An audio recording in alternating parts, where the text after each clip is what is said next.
दोस्तों एक बार फिर से स्वागत है प्रजापति न्यूज में। वेंटिलेटर क्या है और कैसे काम करता है, ये बात तो हम सभी जानते हैं कि आज के समय में मेडिकल साइंस ने एक अलग ही लेवल पर तरक्की कर ली है, जहां एक से बढ़कर एक ऐसी मशीनें बनकर तैयार हैं जो इंसान को दोबारा से एक नई जिंदगी जीने का मौका देती है। और उन्हीं में से एक है वेंटिलेटर। जब लोग जिंदगी जीने की आस छोड़ देते हैं तो ये नायाब मशीन उन्हें ठीक करने में इस्तेमाल की जाती है। लेकिन यह सवाल ये आता है कि आखिर ये है क्या और ये किस तरह मरीज को एक नई जिंदगी देने में मदद करती है, इसके उपयोग क्या होते हैं। तो दोस्तों चिंता मत करो, आपके इन सभी सवालों के जवाब मैं यानी आपका दोस्त विशाल प्रजापति अपनी वीडियो में लेकर आया हूँ। बस वीडियो में इसी तरह अंत तक बने रहिए। लेकिन हाँ, वीडियो शुरू करने से पहले एक छोटी सी रिक्वेस्ट है। वीडियो के नीचे रेड कलर का सब्सक्राइब बटन दिख रहा होगा, उस पर क्लिक करके सब्सक्राइब कर लें और साइड में बेल आइकॉन भी दिख रहा होगा, उस पर भी क्लिक कर लें ताकि आपको वीडियो मिले सबसे पहले। दोस्तों कहानी शुरू होती है 16वीं सदी से, जब एंड्रियास वेसेलियस नाम के एक डॉक्टर ने दुनिया के सामने एक ऐसी बात रखी जो उस समय शायद ही किसी को पसंद आई होगी, लेकिन आगे चलकर उनकी इसी बात ने इंसानों की पूरी जिंदगी बदल दी। उनका कहना था अगर किसी जानवर का दम घुट रहा हो और सांस लेने में तकलीफ हो रही हो तो एक ट्यूब को उसकी सांस की नली में घुसाकर उसमें बाहर से हवा पंप करके उसके फेफड़ों में पर्याप्त ऑक्सीजन पहुंचाकर उसे जिंदा रखा जा सकता है। अब अपनी इस नायाब सोच के लिए भले ही एंड्रियास वेसेलियस को इतनी पहचान न मिली हो, लेकिन आज उन्हें पहले मैकेनिकल वेंटिलेशन का आइडिया देने के लिए याद किया जाता है, क्योंकि उनके इसी आइडिया का इस्तेमाल करके आज हम मॉडर्न वेंटिलेशन का इस्तेमाल करने में सफल हो रहे हैं। दोस्तों वेंटिलेशन को ढंग से समझने के लिए सबसे पहले ये जरूरी है कि रेस्पिरेटरी सिस्टम को समझा जाए। भला हमारी सांस लेने की पूरी प्रक्रिया होती कैसे है। असल में जब हम सांस लेते हैं तो हमारे फेफड़ों के नीचे लगा हुआ डायफ्राम फैलता है, जिसकी वजह से हमारे सीने में एक कैविटी बन जाती है, जिसे तुरंत भरने के लिए बाहर से हवा हमारे फेफड़ों में भरने लगती है। आपको बता दें हमारे फेफड़ों में करोड़ों छोटे छोटे सैक्स होते हैं जिनमें हवा भरी जाती है, और उन्हीं छोटे छोटे गुब्बारों की तरह दिखने वाले सैक्स के आसपास खून से भरी हुई नसें लिपटी होती हैं। यही ब्लड सेल्स इन सैक्स में भरी हुई हवा से ऑक्सीजन को अपने ऊपर लोड करते हैं और अपने ऊपर पहले से रखे हुए कार्बन डाइऑक्साइड को वापस उसी सैक्स में भर देते हैं। इसके साथ ही जब डायफ्राम सिकुड़ता है, सारी कैविटी भी सिकुड़ जाती है और फेफड़ों में भरी हुई कार्बन डाइऑक्साइड अपने आप ही बाहर आ जाती है। ऐसे में जब तक हमारा ये रेस्पिरेटरी सिस्टम ठीक तरह से काम करता रहता है तब तक ये पूरा प्रोसेस अपने आप होता है और हम समझ ही नहीं पाते ऐसा कुछ हमारी बॉडी में हो भी रहा है। पर दोस्तों ये जरूरी नहीं है ये सिस्टम हमेशा ठीक तरह से काम करे।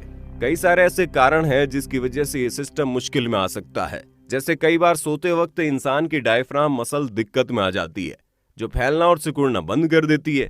इसके अलावा अगर किसी इंसान को ऐसा होता है तो उसकी सांस लेने वाली नली ब्लॉक हो जाती है और जरूरी ऑक्सीजन फेफड़ों तक पहुंच ही नहीं पाती। या फिर अगर सबसे साधारण सा उदाहरण लें तो निमोनिया या फिर किसी मामूली से वायरल इन्फेक्शन के कारण भी फेफड़ों के सैक्स ब्लॉक हो जाते हैं। ठीक ऐसा ही हमने कोविड-19 में देखा था, जहां ये वायरस इन सैक्स को खराब कर देता है और सांस लेने में होने वाली तकलीफ के कारण इंसान की मौत तक हो जाती है, क्योंकि ठीक तरह से सांस न ले पाने के कारण फेफड़ों में खून के थक्के जम जाते हैं, जिसकी वजह से फेफड़े किसी काम के नहीं बचते। और दोस्तों इसी तरह की इमरजेंसी सिचुएशन में काम आती है वो चीज जो आज के समय में किसी वरदान से कम नहीं है। जी हाँ दोस्तों, इस तरह की कोई भी कंडीशन जब सामने आती है कि इंसान नॉर्मल तरीके से सांस नहीं ले पाता, तो वेंटिलेशन के जरिए उसके फेफड़ों तक जरूरी ऑक्सीजन को पहुंचाया जाता है ताकि फेफड़े खराब होने से बच जाएं, क्योंकि मशीन सांस लेने वाली नली में हो रहे सारे ब्लॉकेज को हटा देती है और साथ ही शुद्ध ऑक्सीजन का जो फ्लो है उसे बढ़ा देती है, जिससे डैमेज फेफड़े सही मात्रा में ऑक्सीजन रिफ्यूज कर सके और जल्दी से ठीक हो सके।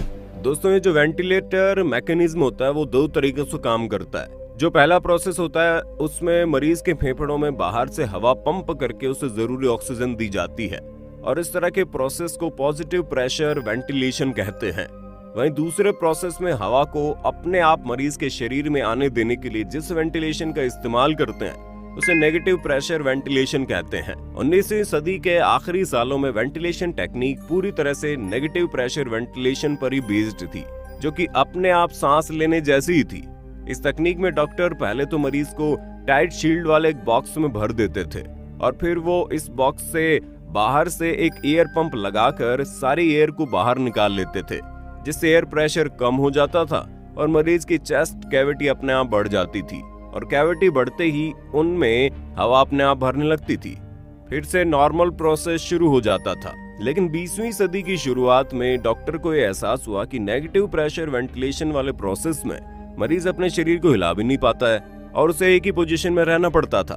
तब सोचा गया क्यों ना एक पंप की मदद से ऑक्सीजन को बॉडी तक पहुंचाया जाए, जैसे कि 16वीं सदी में एंड्रियास वेसुलियस ने बता रखा था। तो ऐसी कंडीशन में ये कोशिश की जाती है कि इंसान के मुंह में एक मास्क लगाकर ऑक्सीजन की सप्लाई की जाए ताकि वो आसानी से ऑक्सीजन इनहेल कर सके, यानी उसे अपने शरीर में खींच सके। लेकिन जब कंडीशन इतनी बदतर हो जाती है कि इंसान अपने आप इनहेल नहीं कर सकता, तो एक ट्यूब उसकी सांस लेने वाली नली में लगा दी जाती है। फिर पॉजिटिव प्रेशर के साथ ऑक्सीजन को डायरेक्ट उसके फेफड़ों में पहुंचा देते हैं। अगर इस मशीन पर नजर डाली जाए तो आप देखेंगे इसमें बहुत से वाल्व और पाइप लगे होते हैं ताकि मरीज का ऑक्सीजन लेने और कार्बन डाइऑक्साइड छोड़ने का जो प्रोसेस है वो आसानी से होता रहे। और अब तो उसमें कंप्यूटर स्क्रीन भी लगा दी गई है जो मरीज की सांस को अपने आप एडजस्ट करती है और पूरे एयर फ्लो को मॉनिटर भी करती रहती है।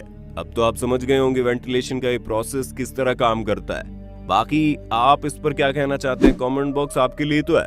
और इसी तरह की वीडियोस देखते रहने के लिए हमारे चैनल प्रजापति न्यूज को सब्सक्राइब करना ना भूलें। हम फिर मिलेंगे नई वीडियो में, तब तक के लिए जय हिंद जय भारत। दोस्तों, आपकी स्क्रीन पे 2 और वीडियोस दिख रही हैं, जिसे देखने के लिए आप इस स्क्रीन पर क्लिक करें। दोनों देखिएगा, बहुत अच्छी वीडियो बनी है।